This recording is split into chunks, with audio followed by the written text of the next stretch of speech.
Phone talks day after day with no agreement in sight. Each time, Barack Obama piles pressure on Democrats and Republicans without finding a way out of America's debt crisis. All right, guys.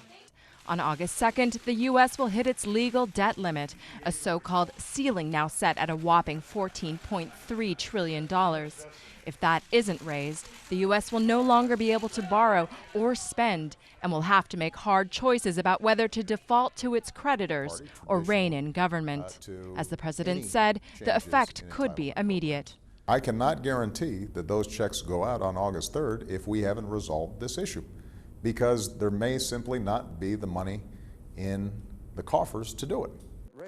Republicans, many of whom campaigned on slashing the debt, say it's time for radical cuts in government spending, including Medicare health coverage for the elderly and Social Security retirement benefits. Obama says he'll agree to some cuts, but in return he wants Republicans to agree to raise taxes for the rich. That they won't do, saying the answer is to spend less, not tax more. We don't have a revenue problem, we have a spending problem. The prospect of a U.S. default has prompted dire warnings from the head of the central bank. Clearly, if we went so far as to default on the debt, it would be a major crisis.